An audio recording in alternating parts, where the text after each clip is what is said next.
తాను కడిగిన ముత్యం మాదిరిగా బయటకు వస్తానని ఎమ్మెల్సీ కవిత అన్నారు. తనపై పెట్టింది మనీ లాండరింగ్ కాదని పొలిటికల్ లాండరింగ్ కేసు అని కవిత స్పష్టం చేశారు. తానను తాత్కాలికంగా జైలుకు పంపించారేమో కానీ తన ఆత్మస్థైర్యాన్ని మాత్రం ఎవరూ దెబ్బతీయలేరన్నారు. కేసులో ఒక నిందితుడు ఇప్పటికే బీజేపీలో చేరారని, ఇంకొకరికి లోక్సభ ఎన్నికల్లో పోటీ చేసేందుకు బీజేపీ టికెట్ కూడా ఇచ్చిందని తెలిపారు. ఈడీ తనను కోర్టులో హాజరుపరిచేందుకు తీసుకువచ్చిన సందర్భంగా కవిత మాట్లాడారు. మూడో నిందితుడు కేసు నుంచి బయటపడేందుకు 50 కోట్లు ఎలక్టోరల్ బాండ్ల రూపంలో బీజేపీకి అందజేశారని పేర్కొన్నారు. తనపై చట్టవిరుద్ధంగా తప్పుడు కేసు బనాయించారని తెలిపారు.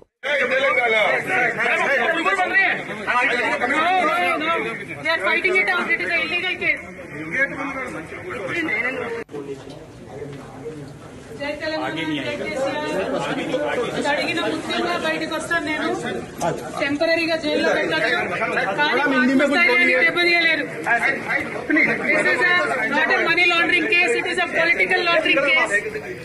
One accused has already joined BJP. Second accused is getting a BJP ticket. Third accused has given 50 crores in electoral bonds.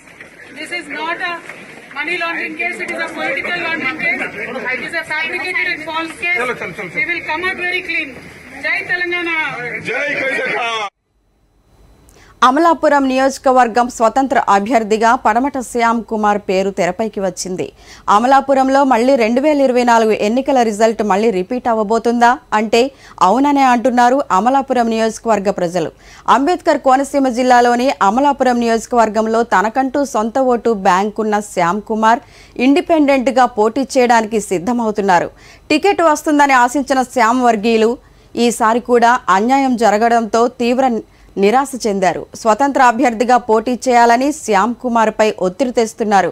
ఖచ్చితంగా 30,000 మెజారిటీతో గెలుస్తా అంటూ ధీమా వ్యక్తం చేస్తున్నారు శ్యామ్ కుమార్.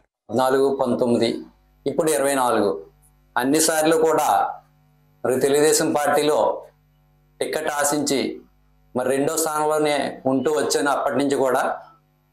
అయితే ఈ సంవత్సరం ఎట్టి పరిస్థితుల్లో నాకు సీనియర్గా టికెట్ కేటాయిస్తుంది పార్టీ. ఏ విధంగా చూసుకున్నా, సర్వేల రూపంలో చూసుకున్నా, కార్యకర్తల అండదండల రూపంలో చూసుకున్నా, అమలాపురం నియోజకవర్గం ప్రజల యొక్క అభిప్రాయం తీసుకున్న ఎట్టి పరిస్థితుల్లో సర్వేలన్నిటిలోని కూడా నాకు ప్రథమ స్థానం రావడం జరిగింది. ఈ సర్వేలను ఆధారంగా చేసుకుని, పార్టీలో నేను చేసిన సేవలను ఆధారంగా చేసుకుని పార్టీ నాకు టికెట్ కేటాయిస్తుంది అని చెప్పేసి అని నేను పూర్తి విశ్వాసంతో ఉన్నానని ఇప్పటి వరకు కూడా. కానీ మొన్న మరి అమలాపురం అసెంబ్లీ నియోజకవర్గం కొరకు స్థానం కొరకు ఐవీఆర్ఎస్ తీసుకోవడం జరిగింది. ఈ ఐవీఆర్ఎస్లో ఇన్ఛార్జ్ ఐతబత్తుల ఆనందరావు గారితో పాటు మరి పార్టీలో కనీసం సభ్యత్వం కానీ, పార్టీ జెండా కానీ, పార్టీలో ఏ రోజు ఏ విధమైన కార్యక్రమంలో పాల్గొన్నటువంటి సత్యశ్రీ గారి ఐవీఆర్ఎస్ అన్న తీసుకున్నారు. కానీ పార్టీకి 29 సంవత్సరాలు కష్టపడి పనిచేసి కోట్లాది రూపాయలు నా సొంత డబ్బుని పార్టీకి వెచ్చించి తీవ్రంగా నష్టపోయినటువంటి నా పేరు కనీసం పరిగణలో కూడా తీసుకుపోవడం అనేది నాకు ఎవరైతే మద్దతుదారులుగా ఉన్నారో వాళ్ళని, నా కుటుంబ సభ్యుల్ని కూడా తీవ్రంగా నిరాశకి గురి కావడం జరిగింది. మరి ఇంత అవమానం జరిగిన తర్వాత పార్టీలో కొనసాగొద్దు మీరు అని చెప్పేసి నా మీద తీవ్రమైన ఒత్తిడి రావడం జరిగింది. నేను ఆలోచించి నిర్ణయం తీసుకుంటాను, ఈ రోజు వరకు పార్టీకే కట్టుబడి ఉన్నానని చెప్పి నేను అందరికి చెప్పడం జరిగింది. జమ్మికుంట అయ్యప్ప దేవాలయంలో జరిగిన అయ్యప్ప పడి పూజలో హుజూరాబాద్ కాంగ్రెస్ పార్టీ ఇన్ఛార్జ్ ఒడితల ప్రణవ్ పాల్గొన్నారు. దేవాలయంలో 25వ వార్షికోత్సవం ద్వితీయ పుష్కర కుంభాభిషేక మహోత్సవాలలో భాగంగా పడి పూజలు నిర్వహించారు.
మంచిర్యాల జిల్లా లక్సెట్టిపేట పట్టణంలోని బస్టాండ్ నుండి ఊట్కూరు చౌరస్తా వరకు పెద్దపల్లి పార్లమెంటు బీజేపీ అభ్యర్థి గోమాసె శ్రీనివాస్ ఎన్నికల ప్రచారం నిర్వహించారు.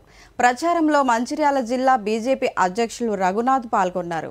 ఈ సందర్భంగా ఆయన మాట్లాడారు. ఎన్నికల ప్రచారం నిర్వహించి ప్రతి షాప్కు వెళ్లి వ్యాపారస్తులను, ప్రజలను కలిశారు. వచ్చే పార్లమెంట్ ఎన్నికల్లో బీజేపీ పార్టీకి ఓటు వేసి పెద్దపల్లి పార్లమెంటులో బీజేపీని గెలిపించాలని కోరారు.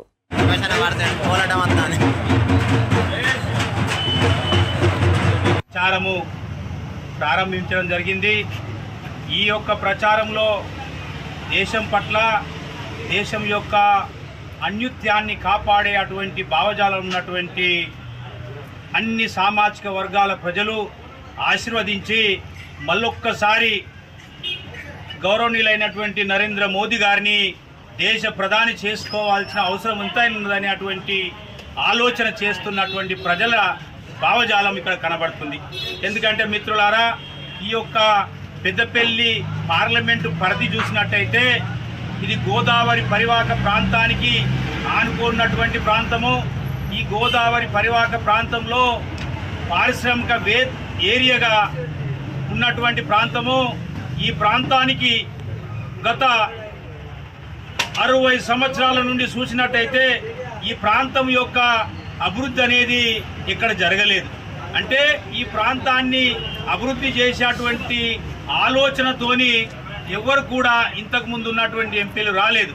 కానీ మా పార్టీ అయినటువంటి బీజేపీ పార్టీ, ఈ దేశం యొక్క ప్రధాని నరేంద్ర మోదీ గారు, మా అధ్యక్షుల వారు చెప్పినట్టుగా ఈ ప్రాంతంలో ఎటు చూసినా జాతీయ రహదారులుగా, ఎటు చూసినా పారిశ్రామిక ఏరియాలో ఎరువుల కర్మాగారాన్ని మళ్ళీ దాన్ని రెండోసారి పునరుద్ధరించి ఈరోజు రైతాంగానికి కావాల్సినటువంటి ఎరువులు సప్లై చేస్తున్నారు. మిత్రులారా, పెద్దపల్లి ఎంపీ అభ్యర్థి అయిన శ్రీ గోమాసె శ్రీనివాస్ గారు ఇక్కడ లక్ష్మీపేట పట్టణంలో వ్యాపారస్తులందరినీ కలిసి నరేంద్ర మోదీ గారి ప్రభుత్వానికి మళ్ళొక్కసారి నరేంద్ర మోదీ గారిని ప్రభుత్వం ఏర్పరచడానికి మద్దతు తెలపాల్సిందిగా గోమాసె శ్రీనివాస్ గారు షాప్కి వెళ్ళి కలవడం జరుగుతుంది. మంచిర్యాల్ నియోజకవర్గ ప్రజలు, పెద్దపల్లి పార్లమెంట్ నియోజకవర్గ ప్రజలందరూ కూడా రాబోయే ఎన్నికలు ఖచ్చితంగా గెలిచేది నరేంద్ర మోదీ గారు. నరేంద్ర మోదీ గారు ప్రధానమంత్రి అవ్వడము ఖచ్చితం. ఇది ఇప్పటికే నిర్ణయించబడింది, ప్రజలందరూ నిర్ణయించారు. మోదీ గారి ప్రభుత్వం వస్తుంది. మోదీ గారి ప్రభుత్వంలో మన పెద్దపల్లి నుంచి కూడా మన ఎంపీ అభ్యర్థి అయిన గోమాసె శ్రీనివాస్ గారిని గెలిపించి పంపితే ఇంకా మనము ఎక్కువ అభివృద్ధి కార్యక్రమాలు చేయాలి.